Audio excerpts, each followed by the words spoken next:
Bienvenidos, bienvenidas a un capítulo más de Roberto Alejos Podcast. Ya saben lo que les voy a decir, ¿verdad? No se vale que no se quede hasta el final. Cada vez es más didáctico. El tema aquí no es discutir de política, sino hablar de política, de políticas públicas, de la coyuntura nacional, pero hablarlo con escuela.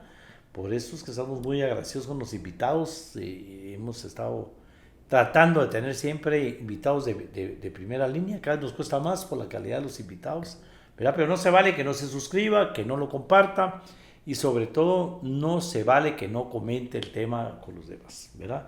Aquí pues, como decía alguien, no se vale que suelte el tema de la gasolina. Eso es lo que nos está matando ahorita. Entonces también vamos a hacerle caso a nuestros seguidores, seguidoras, y vamos a seguir hablando del tema. Hoy se vino a tomar una tacita de café conmigo y una charla un amigo, Jorge Ayala. Aquí estábamos fuera de cámara recordando viejos tiempos de la niñez y la adolescencia, ¿verdad, Jorge? Muchas gracias por venir, Jorge. Con todo gusto, Roberto, bienvenido. Aquí es un gran gusto estar aquí contigo y platicando un poquito para los diferentes temas y, como bien dices, recordando los tiempos en los que crecimos ahí en la zona 15 y en la colonia. En la colonia y todo, ¿verdad? Un saludo ahí a tantas amistades, ¿verdad? Pues Jorge Ayala, pues no necesita presentación, pues ahí se mantiene en la televisión, ¿verdad? Y sobre todo el año, por mil razones, la ley de competencia, aquí lo hemos mencionado muchísimo con el tema de la ley de competencia. Fue vicepresidente del Congreso en la época difícil, ahí cuando empezaron todas las declaraciones de divisiones de los partidos, porque o los despedían o se iban los de independientes. Un año bastante difícil, ¿verdad, Jorge? ¿Verdad? Pero realmente la razón por la que Jorge hoy está hoy aquí es porque su verdadero tema, ¿verdad?, es el que nos interesa, el tema de hidrocarburos, combustibles, ¿verdad? Ese es el tema, ese es el que Jorge estudió. Jorge es un ingeniero petrolero de formación. Exacto. ¿Verdad? Político por herencia, porque ese es el otro camino, el otro camino de la vida. El otro tema, ¿verdad? Jorge estaba en la Comisión de Economía, ahí está ahorita presidiendo la Comisión de Economía. Entonces también, si algo está afectando el alza en los combustibles, es la economía de este país, la economía personal, que es un poco el tema de más interés de cómo nos afecta en el bolsillo, ¿verdad? Muchas gracias, del Partido Roberto. Valor. ¿Sí? Efectivamente, electo del Partido Valor por los municipios del departamento de Guatemala. Primera vez que tengo la oportunidad de estar en el Congreso, entendiendo estos grandes retos que se tiene, enfrentar la polarización, el fraccionamiento de los diferentes bloques legislativos, como hablábamos fuera de cámaras. Un año difícil en junta directiva, donde tuvimos que atender todas esas diferencias, esos rompimientos de los bloques y ser de alguna forma árbitros de esa confrontación entre los diferentes bloques legislativos y tratando de impulsar una agenda legislativa dentro de esas diferencias y la búsqueda de los consensos y los acuerdos necesarios. Primer año en la presidencia de la Comisión de Economía, segundo año en la Junta Directiva como segundo vicepresidente y hoy pues con la oportunidad de volver a presidir la Comisión de Economía con diferentes leyes que la podemos ir platicando en el camino, como tú mencionas, de la ley de competencia que me tuvo bastante ocupado con detractores y con promotores y con señalamientos, con expectativas y con expectativas correctas, expectativas falsas, pero al final con un instrumento legal que se necesita. Al final es un poco como la ley de aguas, le hablamos 40 años, estaba esperando la ley de competencia, la de aguas todavía esperamos que ahora sí camine, ¿verdad? Pero al fin pasó, ¿verdad? Pero aquí hubo diputados como Carlos Barrera, el propio Samuel, que reconocen que el trabajo de la ley de competencia era de tu persona, ¿verdad? Me agradó mucho que lo reconocieran, porque aquí la gente viene a veces a presumir, ¿no? Aquí ambos se reconocieron. Y fíjate que sí, se dio de forma tal vez circunstancial, porque como tú ves, nosotros como diputados del Partido Valor, en la agenda legislativa de Valor hay una agenda más de generación de empleo, de atracción de inversión, infraestructura, puertos, aeropuertos, alianzas público-privadas, temas más en una línea más económica, más de atracción de inversión. La ley de competencia sí era una propuesta política más del bloque oficial, pero en ese momento fue cuando Junta Directiva creó una comisión especial para que el diputado Samuel Pérez presidiera esa comisión y que él liderara el impulso de la ley de competencia, una ley que tenía muchos años de haber estado en el Congreso. 40 años se tiene vigencia la Constitución. Exactamente, no casi tenía. Estarla esperando. Había algunas propuestas, la iniciativa 5074 que se había estado discutiendo, pero en ese momento cuando la Corte Constitucional igual establece que Samuel no puede presidir ninguna comisión, entonces Samuel era integrante de la Comisión de Economía, y platicando con Samuel le dije, mira, trasladar la discusión a la Comisión de Economía, y ahí abrimos el espacio técnico para encontrar los consensos adecuados para impulsar la ley de competencia, y efectivamente con la integración de la comisión que teníamos, que era una representación de diferentes bloques legislativos, logramos realmente buscar los acuerdos y los consensos. Ajá. Sí llevó un proceso donde nosotros abrimos a la recepción de enmiendas por parte de los diferentes bloques legislativos. Recibimos 92 enmiendas a 50 y pico de los artículos, y fue casi que construir de nuevo todos los consensos, ¿verdad? Pero al final de cuentas creo yo... Y el tema político, Jorge, pues digamos, la Constitución no dice que hay que aprobar una ley de competencia. La Constitución de lo que habla es de evitar los monopolios y ese tema. Entonces también se le puso título, necesitamos la ley de competencia, y hasta ahí había un problema ideológico, porque la gente, hay quienes sí están a favor de que haya una ley de competencia, quienes creen que es otra la manera de entrarle al combate a los monopolios, ¿verdad? Se pone la ley de España a veces de ejemplo y a veces de mal ejemplo, ¿verdad? Entonces no... Y tenías los dos modelos, ¿verdad? Tenías los modelos del antitrust, digamos, que es el modelo americano y el modelo europeo. Entonces, sí. ¿Cuál de los dos modelos era el que habías que seguir? Vamos a hablar profundamente de la ley de competencia, que todavía no se le... Porque eso falta, ¿verdad? Falta claro, la implementación, y hasta lo vinculas un poco con los temas ahora que estamos hablando de temas de combustibles, porque la gente te dice también, y hay una demanda también, he visto en algunas entrevistas, que hay una cierta demanda a la Superintendencia de Competencia que empiece a actuar en aspectos de estudio y regulación en temas de competencia de combustibles en este momento, pero realmente así como fue establecida la ley, hay un mandato de implementación gradual. Entonces, en este momento... No es que la ley de competencia va a venir ahorita. En este momento ellos no pueden en este momento poder hacer algunas cosas. Jorge, digamos, la primera pregunta de todo el mundo, y yo pues escuché ahí en otras entrevistas el tema, la gente se pregunta ¿por qué en Guatemala, digamos, no tenemos petróleo? No tenemos petróleo. Lo explotamos de una manera. Aquí estuvo el director de Hidrocarburos diciendo que de todos modos el petróleo que sacábamos no nos serviría para convertirlo en combustible, porque era un petróleo muy pesado. Pero la gente me escribe y me dice, no, eso no es verdad, eso era antes, ahora sí se puede.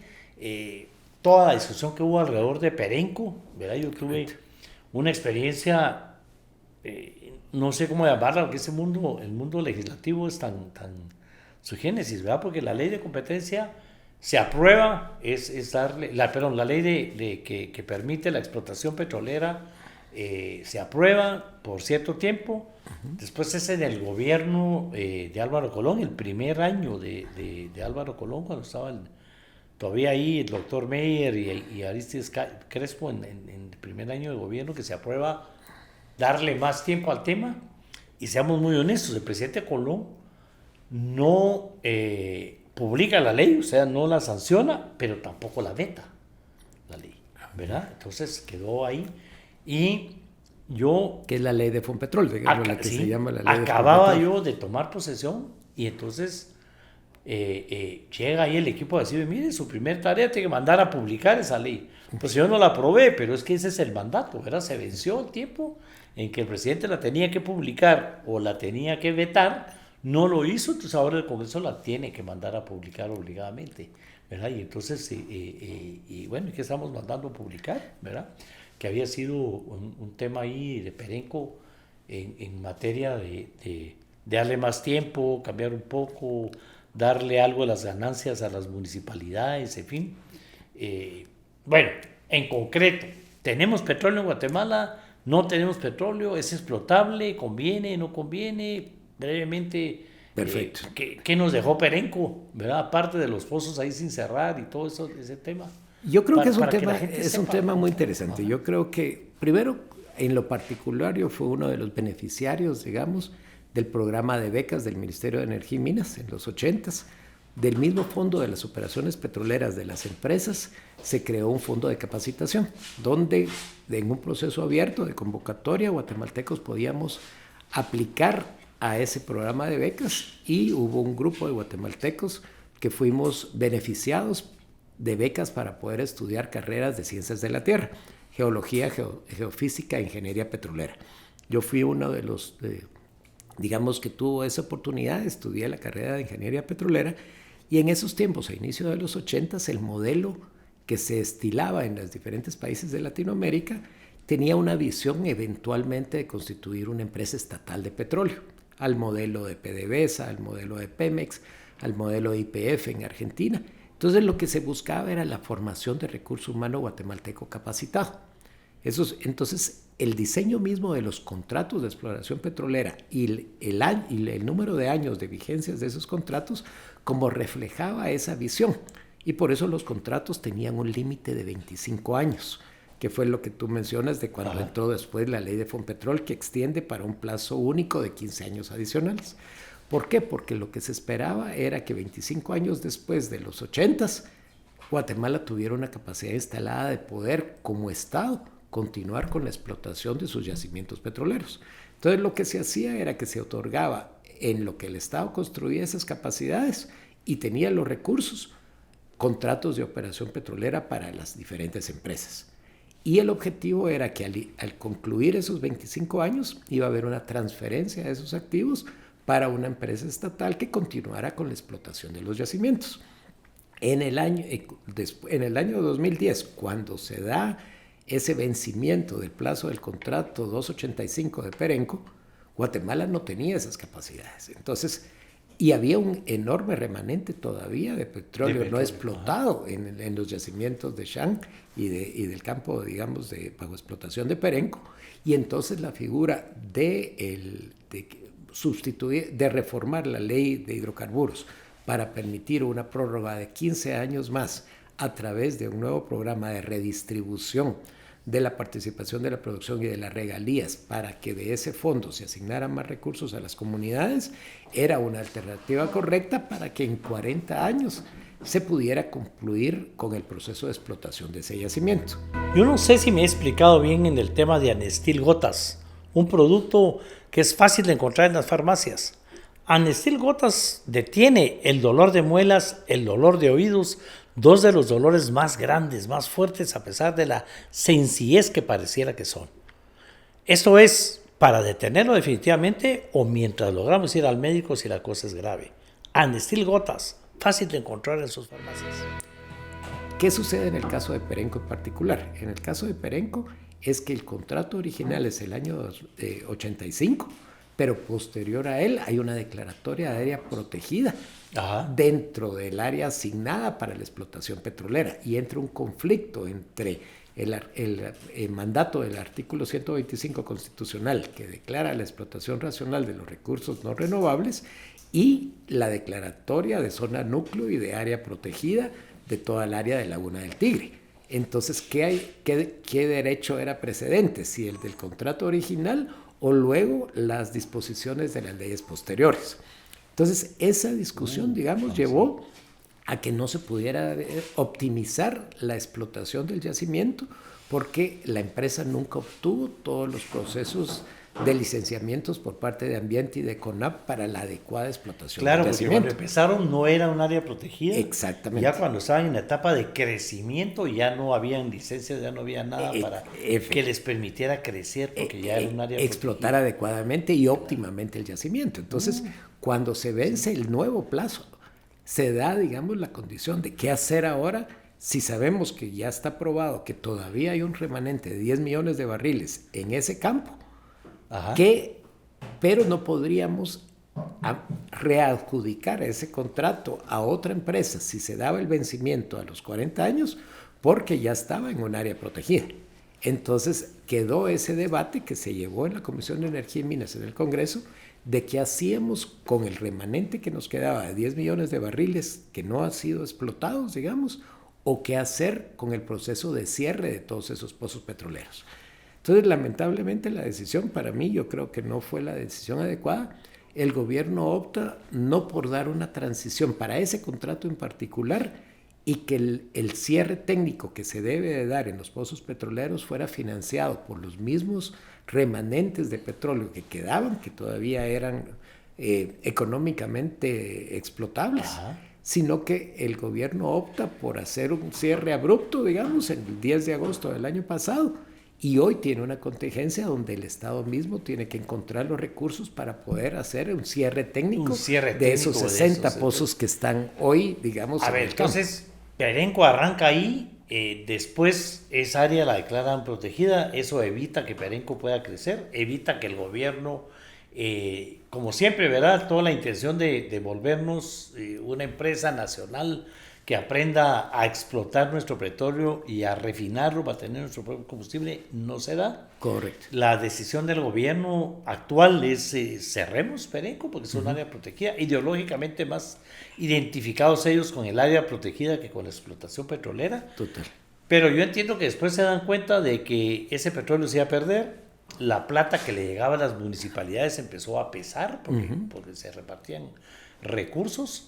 Y el otro tema era, ya no se la podemos dar a nadie más porque ya es un área protegida. Efectivamente. ¿verdad? Y además, ¿quién la cierra? Exactamente. ¿Quién la cierra? Ya no lo vamos a explotar, vamos a respetar que una área protegida, pero ahora, ¿cómo la cerramos? ¿Y quién la cierra y cuál es el mecanismo legal para lograr la autorización del cierre? Porque fíjate que al final, si vamos a la parte de la interpretación, el cierre técnico de un pozo se puede constituir como una actividad petrolera. Porque es una actividad petrolera, tienes que taponar los pozos, tienes que hacer estudios de profundidad, tienes que determinar dónde las cierras. Y esa es una actividad petrolera, pero esa actividad petrolera puede o no ejercerse en un área que ya está declarada protegida, entonces habrá que hacer o no una reforma a la ley de CONAP o a la ley de áreas protegidas para que pueda cerrar. Hay un debate entonces, en ese ahí donde está con petróleo, ya no podemos explotar el petróleo. Yo creo que en este momento, desde el momento que se permitió que venciera el contrato 285, yo veo muy difícil que pueda reactivarse una actividad. ¿Tenemos petróleo en otras áreas como país? ¿Deberíamos de dar licencias? ¿Tenemos licencias? Yo creo que sí. ¿Podemos soñar con que algún día vamos a tener nuestra refinería estatal o por lo menos algo? Yo creo que sí. Yo creo que lo que está sucediendo, digamos, es que ya en diferentes áreas ha habido muy poco interés por parte del Estado también de impulsar el licenciamiento de nuevas áreas de explotación petrolera. Creo yo que eso también no ha habido una política agresiva por parte del Estado de volver a lanzar, digamos, áreas de explotación para interés de las diferentes empresas. Tenemos potencial no solo en petróleo, sino también tenemos potencial en gas natural. Hoy, por ejemplo, otro de los contratos, hay otra empresa que está explotando gas natural y condensados, que hoy tiene la capacidad, que durante muchos años estuvo quemándose ese gas natural. Hoy hay un proyecto de generación eléctrica en la zona de La Libertad, donde está la explotación de este yacimiento de gas natural, que permite producir generación eléctrica para el Petén, que el Petén está demandando un crecimiento de 2 dígitos de su demanda de energía, que hoy puede ser atendida de forma parcial por la producción de electricidad con gas natural como parte del subsuelo y del recurso del guatemalteco. Entonces yo creo que también hay un potencial en gas natural que debemos de seguir explotando. Pero es una decisión política, digamos, y que no es este gobierno, sino que de los últimos gobiernos, digamos, desde Colón que ampliamos, porque no voy a aceptar mi responsabilidad, el tiempo para que Perenco siguiera ahí, en que no había una política agresiva de dar licencias. Yo creo que sí, yo creo que hay una discusión y que deberíamos de trascender de la discusión simplista entre extractivo o no extractivo como política pública. Lamentablemente se simplifica y se cree que únicamente la actividad extractiva es depredadora de la naturaleza o que la única forma es dejar el recurso sin explotar y conservar la naturaleza.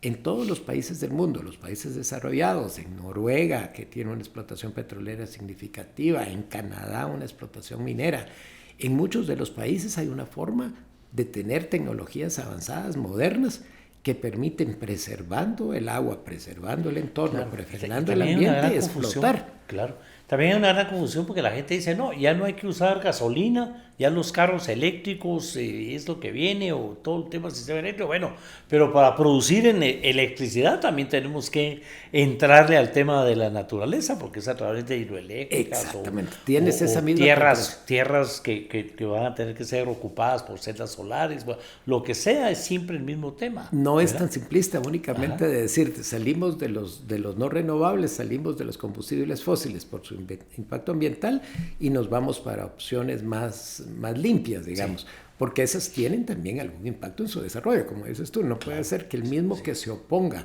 a la utilización del agua para una hidroeléctrica sea el que se oponga también a la utilización de los combustibles fósiles, porque termina siendo una contradicción. O, por ejemplo, toda esa transición a los vehículos eléctricos requiera de muchos minerales y de muchos metales que Guatemala tiene el potencial también para poder explotar y producir. Lo que pasa es que también hay una oposición a toda la industria minera desde un punto de vista muy ideológico, cuando lo que se debe de buscar es los mejores estándares, los mayores cumplimientos de países que tienen esa experiencia, de empresas serias, grandes, que cotizan en bolsa, que su prestigio y su valor reputacional es tan alto que ellos no van a venir a hacer cosas erróneas y mal hechas en Guatemala. Ellos van a venir adecuadamente a explotar, por ejemplo, en Santa Rosa, todo el tema de la mina San Rafael, que la tenemos todavía pendiente de un proceso de consulta que no concluye. Hemos legislado cómo hacer esa consulta popular para ver qué piensa la población. Totalmente, no se dejó abierto. Porque hay que hacer la consulta a la gente, claro. Hay que involucrarlos y volverlos socios y que den el sí o no, pero también estamos ahí en el impasse.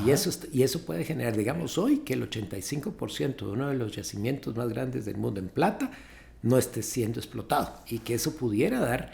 Obviamente eso va a llevar también a una discusión de actualización de la ley de minería, si estamos de acuerdo o no, si las regalías que el Estado recibe son suficientes o no, si los compromisos de los cierres técnicos al término de los contratos son los garantes suficientes de la recuperación de las áreas para poder garantizar que el ambiente quede como estaba previo a la explotación. Eso obviamente se requiere de intervenir en la ley de minería, pero tampoco soy yo, por ejemplo, como pasó hace 2 años, de una propuesta de una moratoria minera por 10 años, sino que básicamente entremos a trabajar, veamos qué podemos mejorar de nuestros cuerpos legales. Es hombre muy chapina, va a dejarlo ahí parqueadita las cosas. Exacto, mejor moratorio, entonces no tomo la decisión y lo dejo. Mientras todo eso pasa, tenemos que comprarle nuestro combustible, que es el tema que nos tiene ahorita con los pelos de punta, a los Estados Unidos, ¿verdad?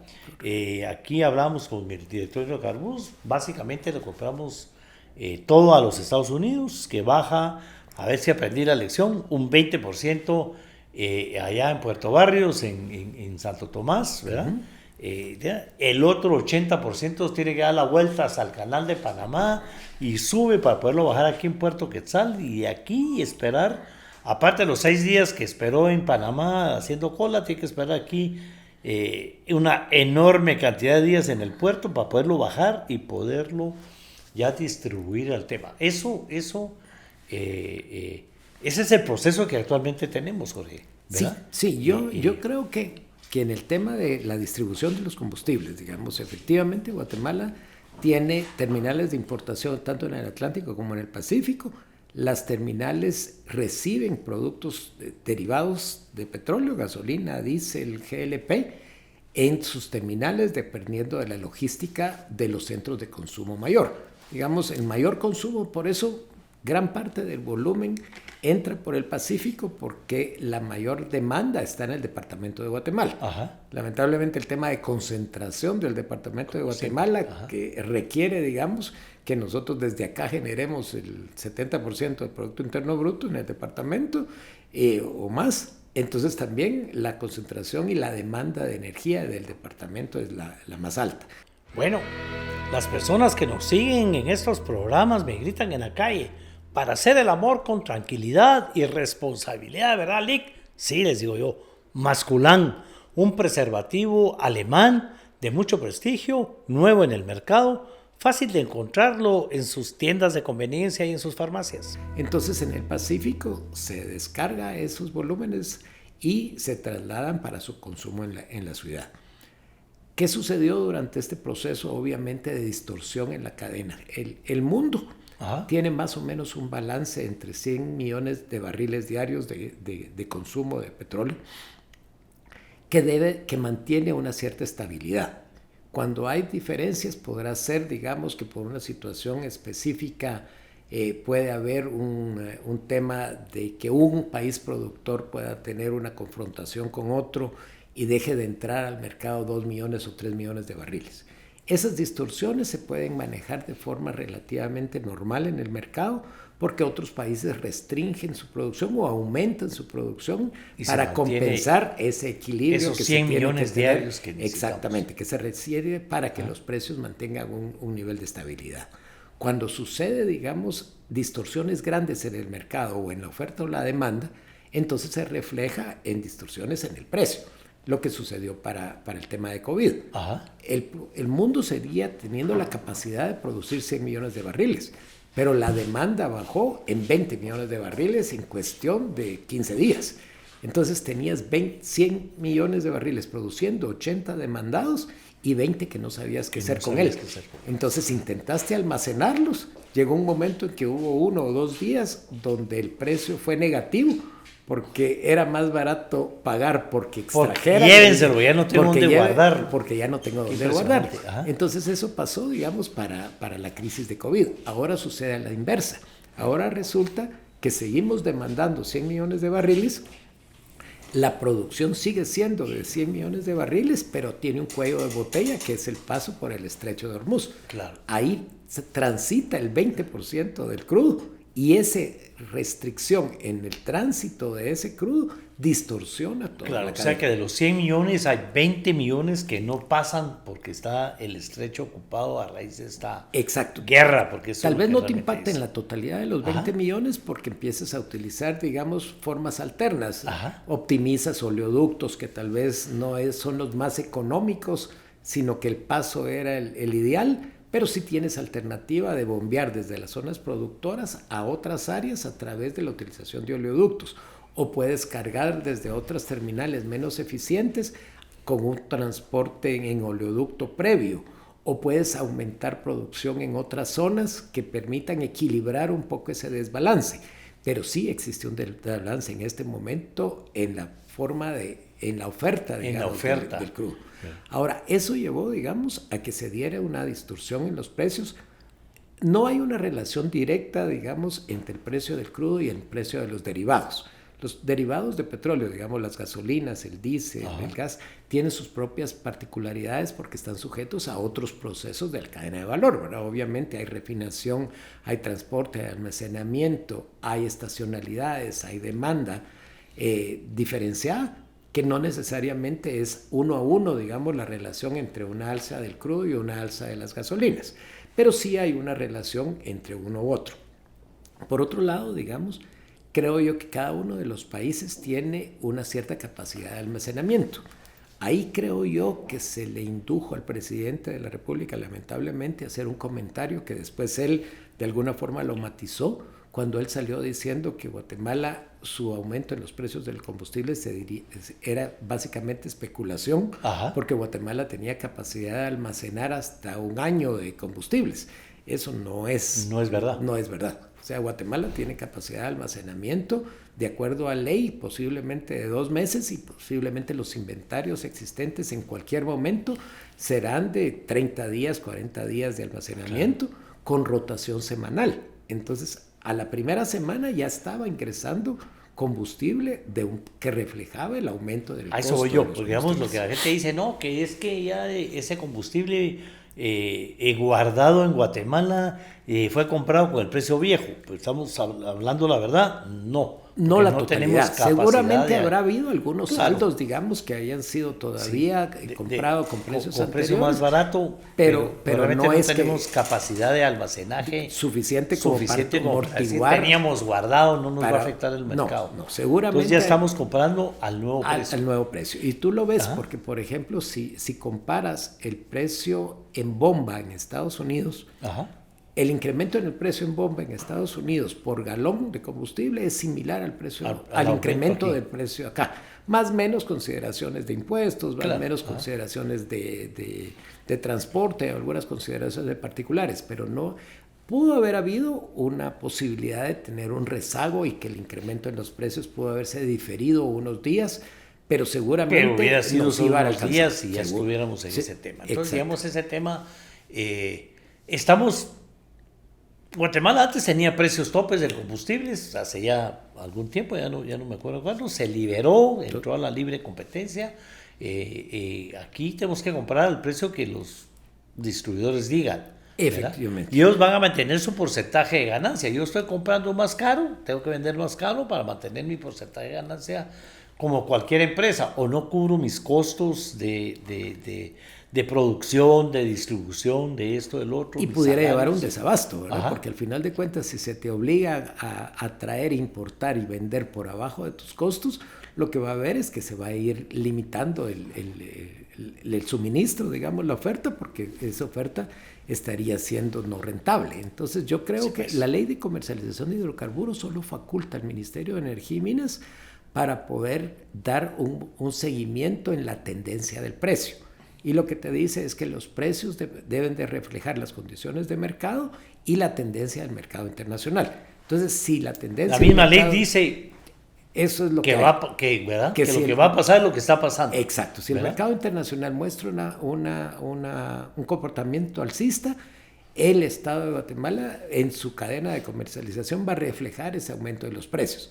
El Ministerio sí establece algunos precios de referencia, pero no son precios topes ni precios fijados por el Estado, sino que básicamente deja la oferta y la demanda el establecimiento de esos precios. Entonces, en este caso, lo que sí tenemos, digamos, es un traslado de un costo de una situación, de una crisis que no es provocada por Guatemala, que no tiene incidencia el Estado de Guatemala en poder resolverla, y básicamente con unos inventarios que ya rotaron y que estamos recibiendo embarques ya con un precio de mayor valor, y hoy lo que tenemos es impactos diferenciados también, porque no todos los combustibles tienen el mismo impacto.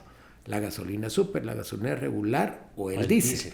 Y ahí un poco está la discusión de hacia dónde poder intervenir, digamos, en el caso de que se requiera que el Estado tenga alguna participación. Pero digamos, haciendo un resumen de por dónde vamos, Jorge. Tema número 1, ¿verdad?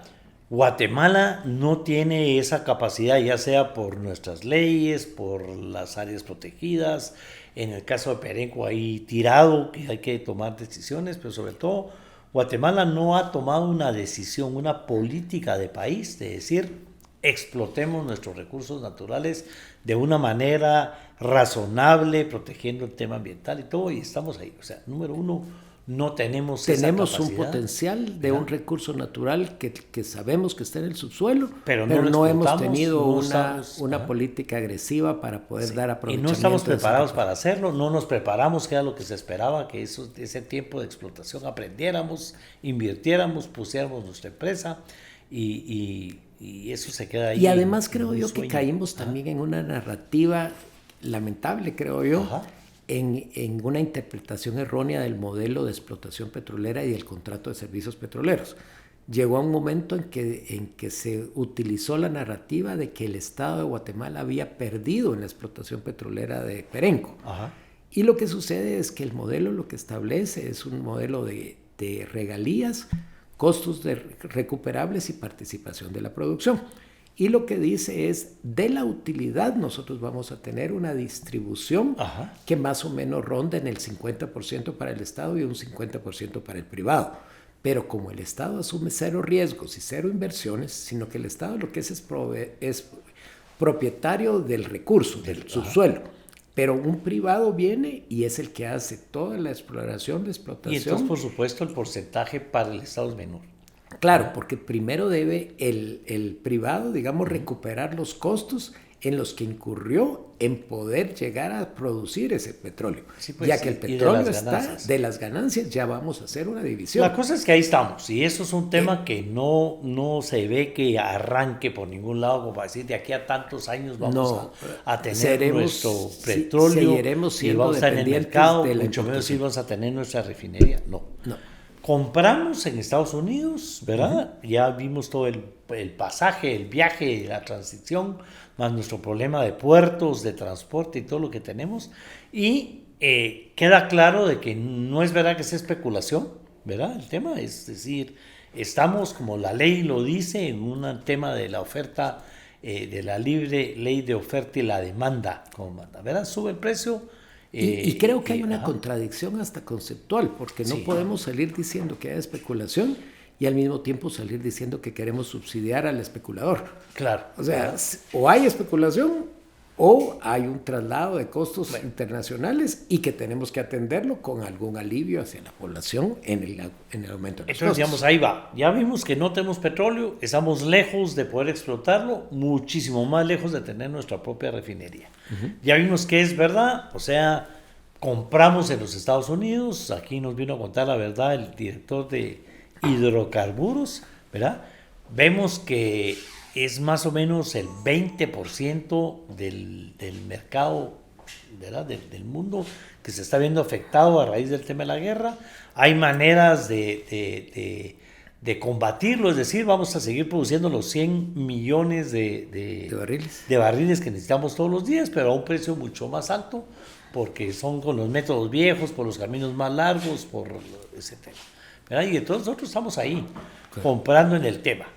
Aquí el tema sigue siendo, el presidente de la República sale anunciando que va a hacer algo, ¿verdad?, para que baje el precio. Y a mí lo que me explota, y lo tengo que decir, es toda la vida, dice, pero ¿por qué en El Salvador si el precio está bajito? Sí. Entonces aquí la pregunta es, ¿qué hizo El Salvador para mantener el precio más bajo? Uno, aunque me caiga mal hablar de Bukele, pero hay que admitirlo, ¿verdad? El precio está más bajo allá y la población lo celebra. Y aquí no hicimos nada, ya nos vamos de Semana Santa y el Congreso no pudo aprobar, no se pudo poner de acuerdo en qué hacer el tema, ¿verdad? Sí. Bueno, uno, ¿qué hizo El Salvador? Sí, yo creo que también el esquema de estructura de precio de cada uno de los países difiere, digamos. En el caso de El Salvador también, Guatemala, recordemos, tiene un IVA del 12% para los combustibles y tiene un impuesto de distribución de petróleo que es diferenciado entre el precio del diésel, la gasolina regular y la gasolina super. El diésel tiene 1.30 de quetzal por cada galón de diésel, la gasolina regular 4.60 y la gasolina super 4.70. Eso, digamos, te ocupa casi un 20% del valor del precio total en bomba, que son impuestos que el Estado tiene. A partir de ahí, creo yo que fue la primera discusión que se tuvo en el Congreso. Obviamente el Ejecutivo no envió una propuesta desde el Ejecutivo, sino que básicamente le requirió a los diputados que representan la facción del oficialismo dentro del Congreso que presentara una propuesta en el tema de gas propano y en el tema de subsidio a las gasolinas y el diésel. En el tema del gas propano consideramos que era prematuro porque el precio del gas propano no ha subido. Entonces, salir a otorgar un subsidio al gas propano a un precio que no ha subido, lo que iba a llevar era que eventualmente cuando se hubiera un cambio o una rotación del inventario del gas propano, el precio iba a volver a subir. Entonces la gente iba a decir que ese subsidio se lo habían quedado las empresas. Lo que pasa es que las empresas hoy no han trasladado un incremento en sus costos porque tenían posiblemente ellos sí tenían inventarios para mayor. Probablemente que se ha dado o que se ha dado una situación de competencia. Ahora entonces se llevó al Congreso la discusión sobre cuál era el procedimiento que teníamos que seguir, si un subsidio o una suspensión temporal en el cobro del impuesto de distribución de petróleo y en el IVA. La implementación de una suspensión de los impuestos es más compleja que la implementación de un subsidio. Entonces la discusión estaba en cuál de los dos caminos. Había una tercera vía que era la que había propuesto el diputado Julio Héctor Estrada, de la cual yo también fui firmante de esa propuesta, que lo que buscaba era el establecimiento de un fondo de estabilización de precios, que sí arrancaba con una inyección de 1.500 millones de quetzales, pero que iba a permitir para que no solo atendiera la crisis de hoy, sino que creáramos un procedimiento hacia futuro en el cual los precios se mantuvieran dentro de una franja. Los precios posiblemente, la gasolina, aunque el precio internacional bajara y la gasolina debería de volver a costar 28, pues el guatemalteco pagará 32, pero nunca pagaría arriba de 38, y que el precio se quedara amortiguado a través de ese fondo para que se alimenta cuando el precio baja de 32 y ocupa ese recurso cuando el precio sube de 36, y utilizar ese mecanismo como un mecanismo de amortiguación y de estabilización. O sea que habían tres propuestas. Habían tres propuestas. Una que es exonerar de impuestos, por decirlo de alguna manera, ¿verdad? Que es complejo, cómo quitarle... impuestos que ya tienen un destino específico. Claro, porque son impuestos que ya están metidos en el presupuesto, ya están metidos hacia dónde van. Exacto. Y el sistema de no cobrarlos, complicado.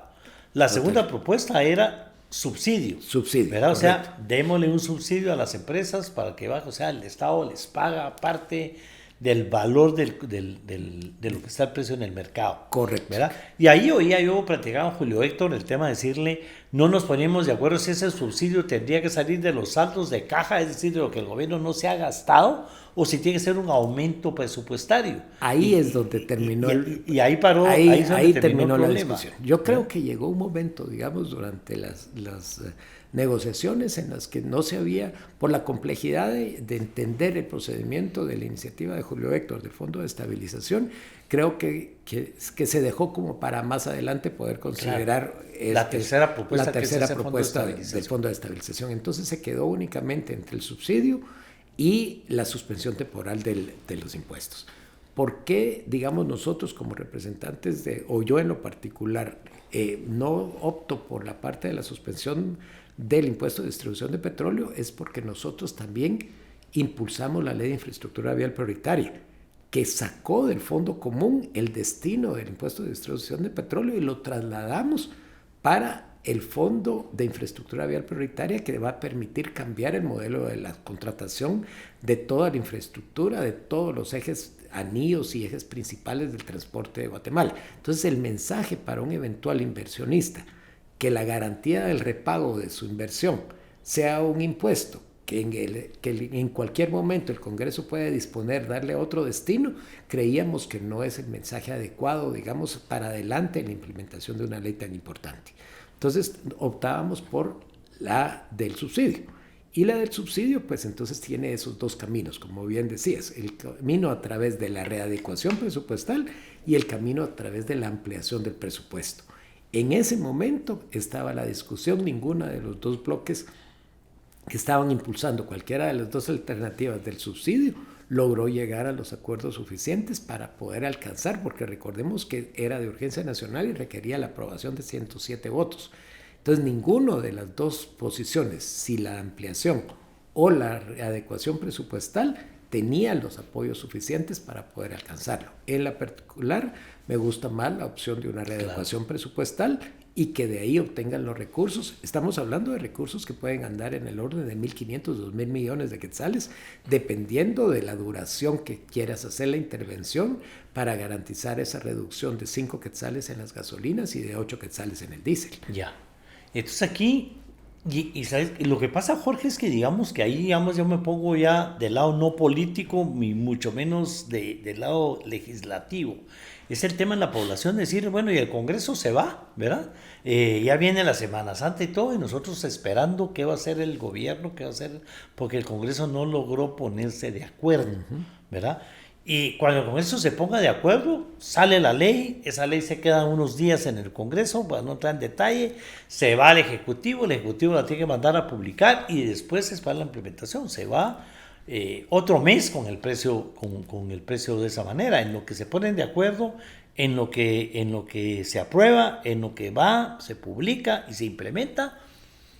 O sea, así es, para ser honestos con la población. Y te adiciona un poco la complejidad de que la sesión que está convocada para el día jueves es una sesión de interpelación. Claro. y en una interpelación no puedes mocionar para poder conocer el otro O sea, ya el tema. Congreso no puede, con ese método de que los martes tienen la sesión para legislar y mientras estén interpelando, que hay una fila de ministros esperando la interpelación, Totalmente. No se pueden ver otras leyes el día jueves. Sí. Entramos a la Semana Mayor, a la Semana Santa. Creo que fue lamentable. Yo creo que el Congreso debió de haberse quedado ahí hasta el momento que llegaran a un acuerdo. ¿Verdad? Porque ahora es hasta el martes después si pudimos quedarnos. Y si se ponen de acuerdo, se aprueba el tiempo que tiene que quedar en el Congreso, después el tiempo que tiene que el presidente la revisa, la publica. Los tiempos se reducen aunque se apruebe de urgencia nacional, no hay votos para la urgencia nacional casi para nada, ¿verdad? Por el estilo. Y en lo que implementa el ministerio, o sea, con honestidad, para ser honesto con la población, el precio se va a mantener así, a menos que baje el precio en el mercado mundial. Y encima de todo, si baja en el mercado mundial, lo que se compró ahorita caro se va a seguir vendiendo caro. Totalmente. Porque aunque baje en el mercado mundial ahorita, igual el traslado de los precios va a ser rezagado, digamos, va a haber un rezago. Sí, yo creo que lamentablemente, si en alguna ocasión estuvimos escuchando discursos de 3-4 horas para poder postergar una discusión, muy reciente tuvimos esa experiencia. Yo creo que perfectamente hubiéramos podido estar más tiempo en el Congreso y llegar a buscar los acuerdos suficientes para dar una solución a una problemática que el guatemalteco está sintiendo día a día. Y digamos que ahorita es una situación que hay que aprobar rapidito, probablemente el subsidio, ponerse de acuerdo de dónde sale el subsidio sea la más rápida. Habría que estudiar para que hagamos algo que sea permanente, me parece la idea de esta tercera opción, que es dejar este sistema. Ese fondo de estabilización y una estabilización de los precios para que cuando vuelva a pasar esto, que va a volver a pasar, o sea, el problema árabe-israelí va a continuar, Trump va a continuar en ese tema, la lucha por el petróleo, el tema por la naturaleza y los defensores de la naturaleza, entre los que me sumo, eso es un tema que no se va a terminar en el corto plazo. Deberíamos entrarle a ese tema. Seguro. Tenemos que trabajar de soluciones más a fondo y no únicamente a la coyuntura. Respuestas a la coyuntura. Jorge, muchas gracias por la franqueza, porque aquí ven que lo que tratamos es decirles, bueno, ¿verdad? Ténganlo bien claro, dependemos del mercado internacional, ¿verdad? Dependemos básicamente de estos combates, de esta guerra en la que está el mundo y en la que nosotros no somos parte, pero pagamos las consecuencias. Venimos haciéndolo desde Ucrania, empezaron a subir los precios de ciertos productos, Europa en problemas con su moneda, inclusive desde que empezó la guerra en Ucrania, esto de ahorita, pero con honestidad, ni vamos a tener petróleo, ni vamos a tener nuestro propio combustible, tenemos que seguir comprando de Estados Unidos. Y no va a pasar menos de un mes en lo que logremos tener una salida que nos baje el precio, a menos que termine la guerra. Y si termina la guerra, barato van a ser 3-4 semanas para que el petróleo que compremos venga a los nuevos precios más baratos, ¿verdad? Así es. O sea que hay que tomar medidas propias como ciudadano, como consumidor, en el tema de la industria. Especialmente en el tema del diésel, creo yo, que el impacto que tiene el diésel, porque el diésel a través del transporte te impacta todo el costo de toda la cadena de tus bienes, ¿verdad? Entonces, la gasolina sí tiene un impacto, pero yo considero que en cascada, digamos, en acumulado, el impacto en el diésel es un impacto superior. Y ahí creo yo que la no intervención para poder estabilizar el precio del diésel en su momento pueda generar un impacto de un alza en los precios, que luego la reversión, porque tú el alza del precio del combustible la puedes intervenir y forzar a que baje esos 6-8. Pero cuando empieza a subir el precio del pasaje, los productos es mucho más difícil industriales luego, y todo, hacer que vuelvan a bajar a su precio original es mucho más difícil y casi nunca se logra, ¿verdad? Bueno, Jorge, de veras, muchas gracias por venir. Aquí estamos muchísimas gracias en esta etapa difícil, ¿verdad? Estamos nosotros aquí en Roberto Alejos Podcast. No se vale que uno aproveche ese espacio para decirte, tenemos nuestro club de lectura con Alfonso Portillo, vamos a empezar a anunciarlo ya. Esta vez nos estamos cambiando de lugar, vamos a la Cámara de Comercio, vamos a probar irnos al otro lado el 15 de abril, o sea, casi regresando de Semana Santa. Tenemos este programa con Emetra, que ahorita se vuelve sumamente importante, el tema con Emetra, a raíz de Este tema de los combustibles, el tráfico, el tránsito, más que nunca se vuelve un tema sumamente importante para que no se lo pierdan, ¿verdad? Pero les cuento que como agarramos el tema de la antigua Guatemala, un tema fuerte, ya estamos haciendo el compromiso primero con Harris Whitman de Linguat para hablar de qué pasó en Semana Santa con Antigua Guatemala, y ya tuvimos comunicación, ¿verdad? Ya se comunicó con nosotros el señor alcalde, que ha sido atacado aquí 2 veces, para que hagamos programa. O sea que esto va a estar sumamente interesante. Hoy, gracias a que vino un hombre calmado, que yo conozco desde pequeño como un hombre muy calmado, de diálogo y de negociación, pues no ofendimos a nadie, ¿verdad? Pues no se vale que si usted quiere hablar de cualquier tema, no acepte una tacita de café, que todo lo arregla, ¿verdad? Aquí estamos, ¿verdad? Vamos a seguir platicando de temas de coyuntura, de importancia para el país. De nuevo, gracias, Jorge, ¿verdad? Al contrario. ¿Cuál sería el consejo breve para la gente, sabiendo que por lo menos en un mes no vamos a tener un mejor precio del combustible, aunque pare la guerra?